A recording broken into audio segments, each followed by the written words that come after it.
know that song.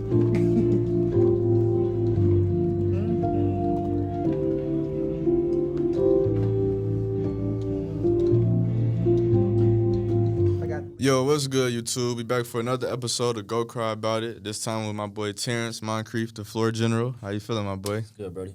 For sure. How you feeling, bro? Coolin', man. Can't complain. Yeah, we was just talking about it, but I ain't gonna lie, I literally just forgot. You said, how long has it been since the end of the season? What? 2, maybe 3 weeks now. We 2, maybe 3 weeks, for Yeah. sure. So, what you been up to, bro? Have you been on the court since the season ended? I've been on the court a few different times. But really just trying to take this time to relax. Not in practice every single day like how we used to be. So Yeah, just trying to enjoy my free time now. yeah. What's that's like? Uh, What's free time for T?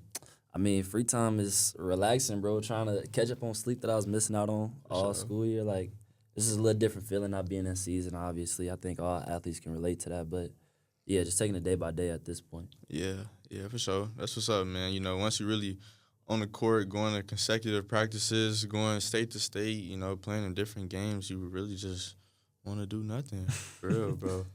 But the record, it was 15-12. I think it was 7-9 in the conference, if I'm not mistaken. Around there, yeah. So, what's your thoughts on the season? What's your takeaways from the season? Are you satisfied with that record?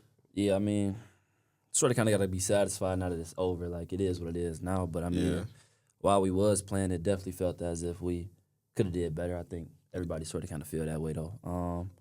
We had a few games where it sort of kind of felt as if we had a chance to win, right, where at the end it was a single-digit game, right? And at time after time, we was in close games with tougher teams in our conference or even out of our conference early in the year. Yeah. And it just felt as if we had games slip away at times, which I don't know. There's different reasons for that, reasons behind why. But, I mean, at the end of the day, our record is what it is, and we sticking by it. So Yeah.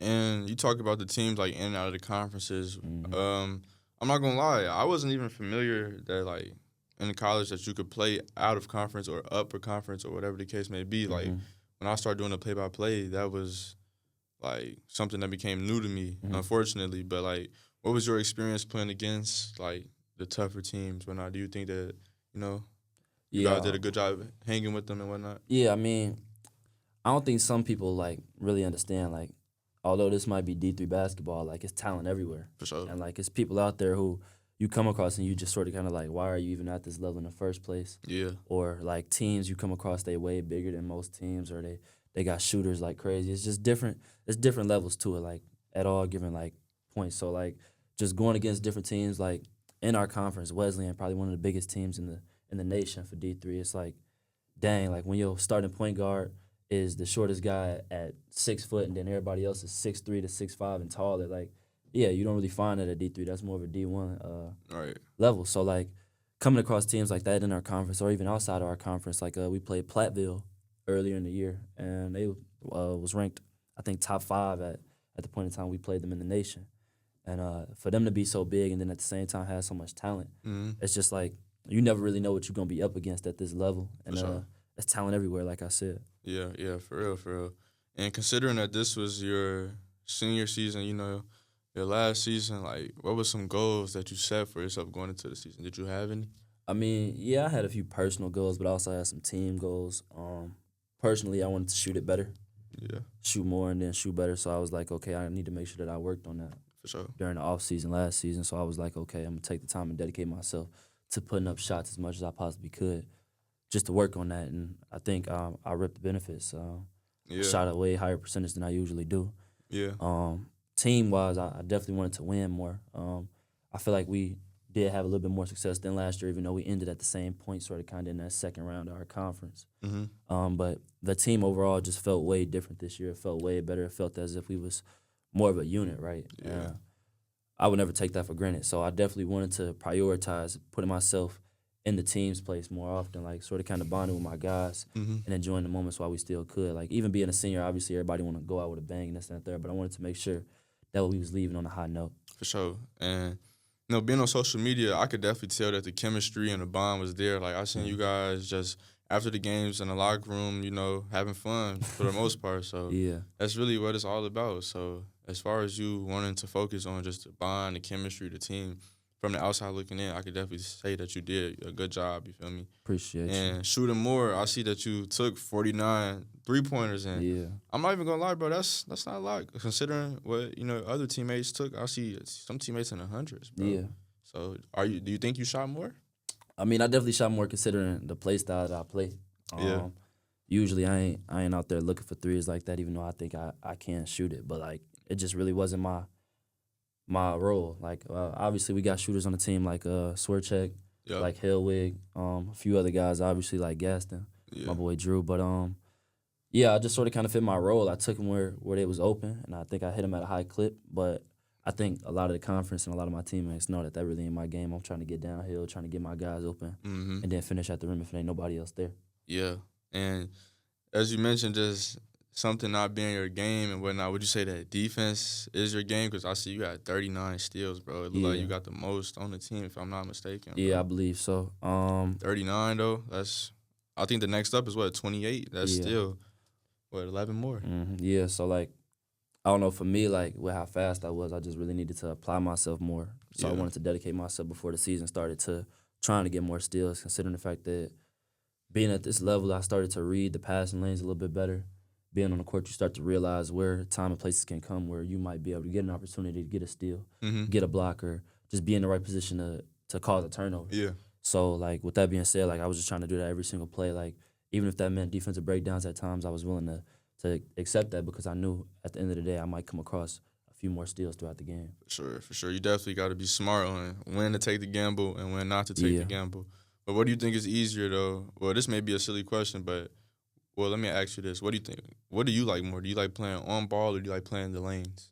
I would say I like playing the lanes, actually, because being in help side and reading what the man is doing with the ball and anticipating that passing lane, like, that's fun to do. Like, I would say that's definitely more what I'm trying to do. Yeah, for sure. It's definitely, like you said. What you just say, bro? It was more what? My bad. It's like it's easy. Like, it's like you got to read it. Yeah, like, it's fun. It's fun, basically. It's fun. Yeah. It's definitely fun. And it's more exciting, you feel me? When you get that breakaway steal, bro, like, they were looking for you to either do a dunk or just, go up and finish, Right, for sure. So that's what's up, bro. That's definitely what's up. So, like, what did this year mean for you then? Like, I mean, everything, man, because I feel like I done came so far, like, from my freshman year all the way up to this point. We're probably going to touch on this a little bit later, but, like, even, like, with how far I done came, like, to see the success that I had this year, and, like, with so many guys that done helped me get there, so many coaches that done helped me get there, it's a blessing, man. Like, I give it all to God at the end of the day, but, I mean, like, the work that I put in and the time and blood, sweat, and tears and all of that people usually call it, like, it's real. Yeah. And, like, I wouldn't be here without the help that I got leading up to this point, so I thank everybody that got me to this point. That's what's up, bro. That's what's up. And we had talked about this a little bit. Well, I told you I was going to ask you this question off camera. I know you're like a big follower of Christ and whatnot. So do you think that, or do you wish that you could have did anything differently this season? I know everything happened for a reason. Yeah, I mean, as far as on the court, or are you talking about off the court?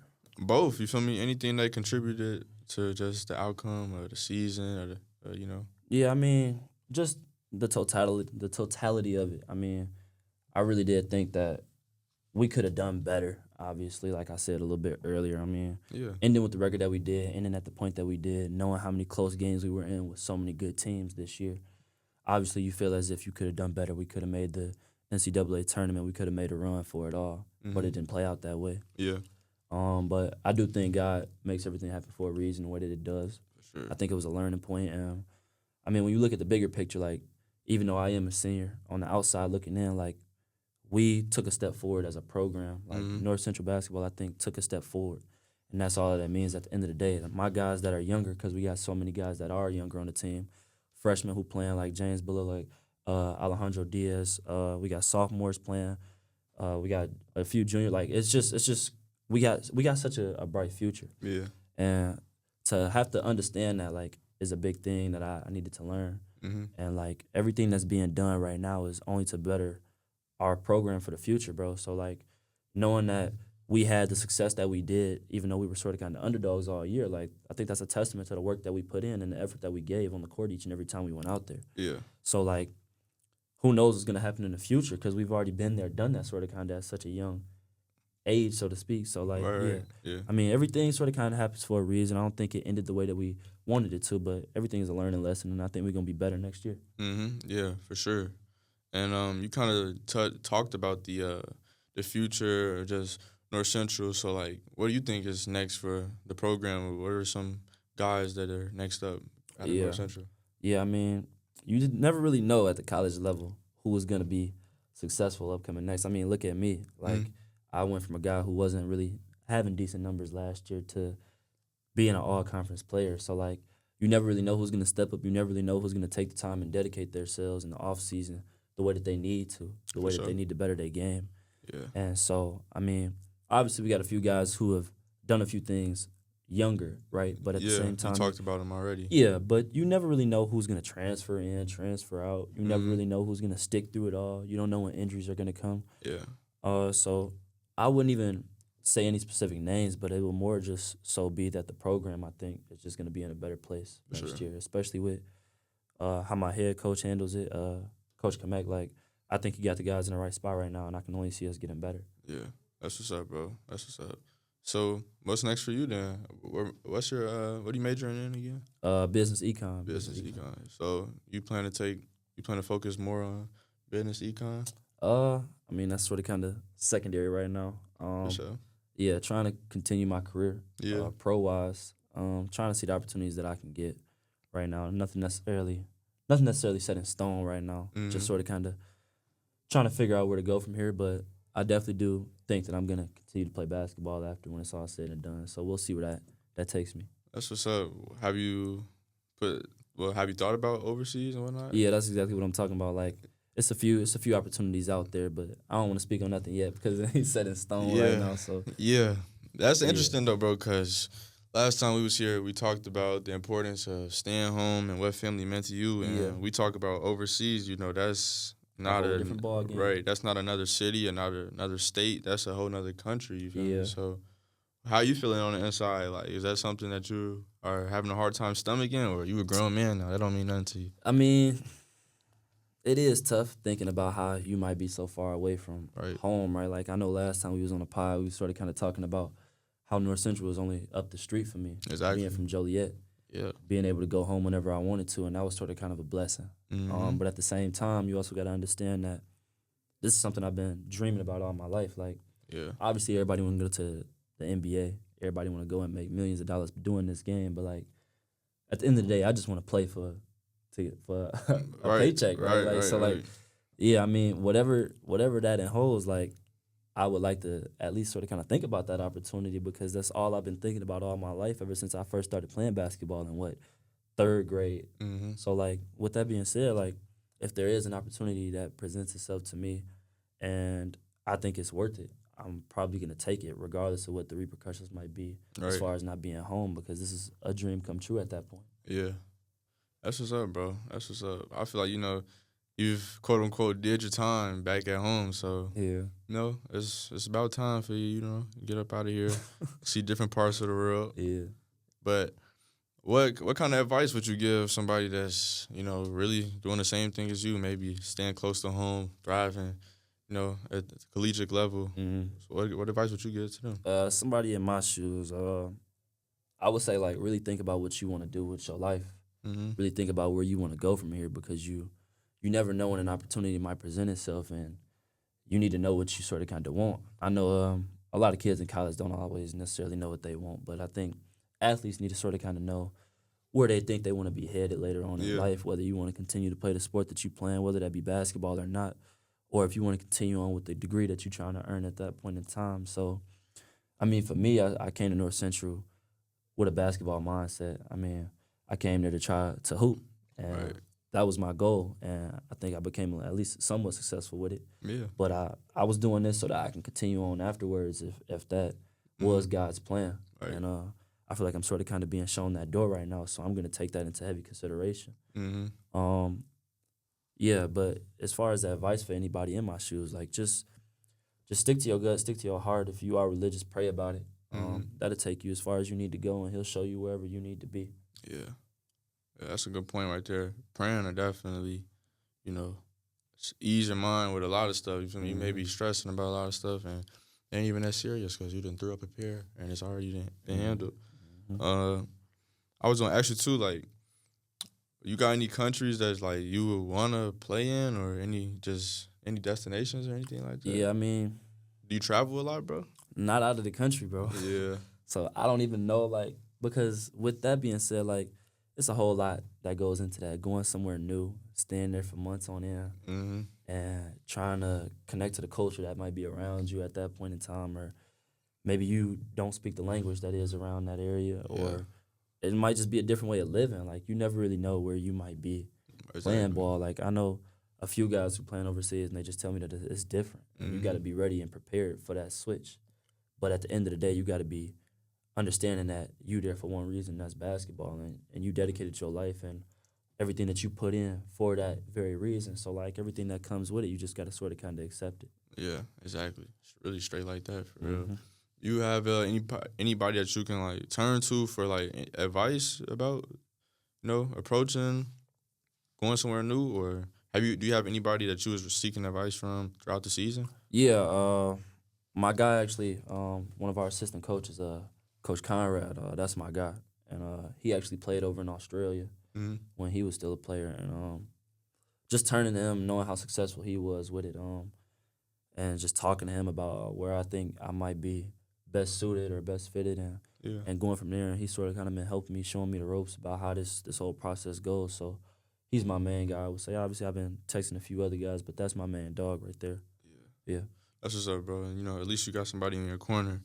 I know you had talked about the season a little bit earlier, but since the last time we talked, has your most memorable game changed or anything like that? I know you had like a buzzer beater or something like that. Yeah. Like before the quarter ended, or was that for game? I forgot what. That was for game. That was for game. Yeah. But most memorable game probably got to be this last one now at this point, the way that it went. I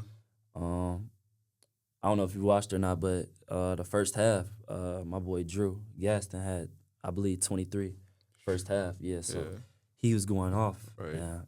I mean, we was rolling. Obviously, it was a close game at the end of the first half against Carthage, which is a tough team. It was number one in our conference. They won the conference. Okay. The regular season. But, I mean, like, yeah, that game was so crazy. It was so packed. And to be there, be in that moment, and just, like, I was sort of kind of just on the court, just, like, thinking, like, I'm really here right now. Like, you never really get a chance to really understand, like, the point that you got to until afterwards where you're thinking about everything. But I was in the court, like, sort of kind of thinking, like, this might be your last time playing. Like, go out there and, like, give it your all. Like, I was thinking about that at half. And I came out second half, and I believe I had 21 in the second half. And, I mean, it was just crazy because you never really know what's going to happen in a game like that where it's so close yet so far. Right. And you never really know it could swing either way. And it came down to the last few possessions. Yeah. But, yeah, like, even in a loss like that, like, I know I had the game winner earlier in the season, but, like, you never really know what's going to happen, like I said. And all my guys was hooping, man. Like, that, we can't ask for a better environment. You can't ask for a better story. We was the underdogs. We coming into the number one team in the conference for the regular season. We trying to defeat them in their place. And it's a packed crowd, and we got fans supporting us, too. And it's like, that's all you could ever ask for, man. Yeah. Kind of take us through, like, them last seconds, though. Like, well, I didn't see the game personally, so, like, what was those last seconds like? You said it was a close game. Yeah. What was the score and whatnot? What happened? I believe at one point in time, if I'm not mistaken, they're big on their team, Ryan Johnson. He ended up hitting a big three. I think it put him up. And I don't know if it was exactly the next possession or not, but my boy Drew, he ends up diving for a loose ball out of bounds. And I think the call got overturned after they went to the review booth. And we ended up thinking it was going to be our ball and we could try to do something for the game. Yeah. We ended up not getting that opportunity.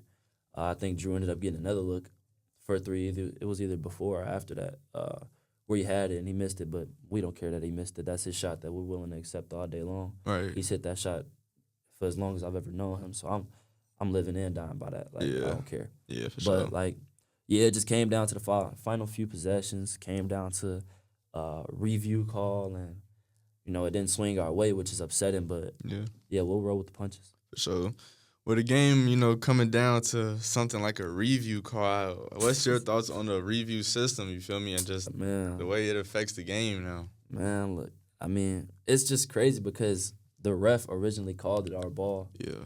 On our baseline, so we would have been right next to our hoop. But then the other refs came over and they started waving their fingers and they're like, okay, let's go to the review. And they ended up watching it for a few minutes and then ended up overturning the call. And I'm just like, dang, without that review, he already called it our ball. We might have a chance to win and continue to play, man. Who knows? We might still be playing right now. Like, you never know. Exactly. And, like, it's just tough, man. But I don't think you can necessarily complain because there was times where that also helped us, the review. Yeah. Earlier in the season, although it was regular season. But, like, yeah, you just got to sort of kind of accept that it is what it is. I mean, obviously that was the right call, I'm assuming, if they went and they saw something different than we saw. So, I mean, you got to sort of kind of accept it. Obviously, it's hurtful in the moment. You in a big game like that, in such a close game. Exactly. Yeah, but, I mean, you got to take it, man. It is what it is. Yeah, considering that, like you said, it helped y'all earlier in the season and they come back to, like, bite y'all in the butt later on. That's crazy. And me personally, like, I don't like the review system for that reason because, it's just like if you make that call, you really got to stand on it. Yeah. You feel me? But, yeah, man, that's crazy how the season ended like that. At least it was a moment where it wasn't like y'all gave up. Y'all was still fighting to the end, and y'all was with the top-seeded team in the conference. Yeah, so. I'll speak on that too. Like, I don't know. It never felt as if we was, like, undermanned or, like, didn't have a chance to win. Like, each and every time we went out there, it felt as if we was going out there to win. It didn't feel like we was going out there to play and, like, not to lose, if that makes sense. Yeah, for sure. And, like, with that being said, like I just always felt as if, like, we had the best opportunity to win, whether it was against the number one team in the nation or the worst team in the nation. Like, it didn't matter. Like, we was going out there to win. Mm-hmm. Like, even with our youth, even with us playing so many freshmen, guys stepping up, hitting big shots, and people doing things that guys didn't anticipate us to do in the preseason rankings. Like, we were ranked, I think, lower in the conference before the year was over, and obviously we finished in, I believe, 6th place. But, like, people didn't think that we were going to be winning some of the games that we won this year. Mm-hmm. Guys didn't think that some of our guys would step up in the way that they did. Yeah. And so, like, I applaud my teammates because we went out there and we did it. Like, for sure. We played our hearts out, like I said earlier, and I think it's just a testimony to, like, how hard we go, like, how hard we played against each other in practice and how many shots we put up on the outside. Like, it just all plays a part into how we got to the point we were at. Yeah, for sure. I remember telling you, before you started the season, like, yeah, it's a senior season, you got to turn up and whatnot, or whatever the case may be. So, like, do you think, and you said you had goals and whatnot too, so, like, the way that the season went, were you expecting any of that? Or for myself? Yeah, or the team as well. Yeah, I mean, I'm not going to doubt my team. For sure. Ever. Like, for sure. Even with the youth we have, I'm like, I think we got enough tools, enough pieces to go out there and win. So from a team perspective, like, no, I wasn't doubting it at all. From a personal perspective, no, I wasn't doubting myself at all either because I knew the work that I put in. Mm-hmm. I knew how long I've been doing this. Man, I've been doing this for so many years, and I've been through so many struggles, so many ups and downs with it. And I was like, I'm just going to go out there, give it all to God, and then just leave it all on the court. And that was exactly what I did, and I experienced so much success, so much better than I have been in the last few years, and you could just sort of kind of see the growth as you go and look at the numbers if you do look it up. But, like, man, like, just to sit here and just to think about, like, how much work and how much effort and how long I've been grinding to get to this point now, like I said, to be all conference, like, you probably never would have seen it from the outside looking in, but, like, if you really do know me and you know how much I love it and you know how much I put into it, you understand why I got the success that I did individually this year. Yeah, I'm not gonna lie, all conference, that just slipped my mind just like that. I forgot all about the all conference recognition, and I'm not gonna lie, bro. When I was saying, you gotta turn up for the last year, I didn't know what was gonna come out of that. I wasn't expecting all conference, you know. So that's what's up, bro. And I know that we talked about wanting to talk about highlights and stuff like that too, but what was your favorite moment on the court then from the season? Like, if you had a favorite crossover, favorite assist, just the moment you was like, oh yeah, that was raw. You feel me? Yeah, probably best moment. You got a video of it too? Yeah, I put up. I bet it was probably because me and my coaching staff, Coach Wash, shout out to Wash, and Coach Conrad again. But we be trolling like before games and stuff like that, shoot around. We be shooting against each other. So And they be saying I can't shoot or this, then the third one we be shooting against each other. So yeah. I think it was like a buzzer beater 3. It was a small moment, but it was big because I what we do outside of the court. But like I think I got the ball against Carroll when we was at Carroll, and I hit a deep 3. And after I hit it, I think I pointed at Wash Yeah. because we be talking trash to each other, even though he is on my side. But like that was big for me because like we just be going at it so much, we just be butting heads For sure. on the court, and it was just fun to experience that. And Yeah. then we had a little laugh about it afterwards. So that was probably one of my favorite moments. For sure. That's what really make like the season memorable. That's what make the sport just enjoyable too. When you got people like that around you that push you to be the best that you could be and just add to the season, Yeah. encourage you to keep going further. So that's what's up, bro. But we 25 minutes in. What else? You got something else you want to say, man? I mean, just like a little bit of advice for anybody like coming into it, like starting their college journey. Yeah. I would say like keep at it. Like you never know what's gonna come about it. Like For sure. yeah, like as far as for me, like when I was a freshman, the role that I played was such a small role compared to the role that I had now. Like I was sort of kind of more of a defender and getting it to my guys who were scoring at the point in time, Yeah. like Matthew Hillwick, like Ethan, like Blaze Meredith, like a few other guys. But like it's just crazy to see your role just sort of kind of expand, man, Mm-hmm. and to see the growth that I made and I mean that's what it's all about, bro. So like for Yeah. anybody out there, whether it be our freshmen at North Central or anybody out there Yeah. who going through this whole college journey, like stick by it. You never know what you're gonna make of it, Mm-hmm. and the grind will show one day. And that was my story, so that could be yours too. For sure. And as you say that, like, that reflects in your journey, you feel me? Like, you really took a leap this year. Mhm. Like, and that's because, like you said, you kept at it. You ain't, give up, you get Mhm. discouraged, none of that. And despite you not knowing where it could take you, Mhm. they got you, all conference, you feel me? Yeah. And that's the exciting part about it, too, the uncertainty, you feel me? Mm-hmm. So, yeah, bro, that was definitely well said, for sure. Yeah. What, you think that's it, bro? Yeah, man. I ain't got nothing much, man. For sure. Much else. For sure. We might see T. Smith, Terrence Moncrief, Thailand or something like that, bro. We gonna see, man. Stay tuned. We might come back one day talking about another pro story. Yes, sir. Yes, sir. I feel like the love you'll get out there would be tremendous, bro. Yeah, You're a bro. point guard at another country. Yeah. Feel me? Got the looks, you feel me? We gonna see where God take me, man. For sure, bro. So you might just be a star out somewhere else, man. But I appreciate you, bro, coming through. Love as always, man. Always, bro. Love, man. And just like that, I appreciate y'all for watching us. Like, comment, subscribe, and we out.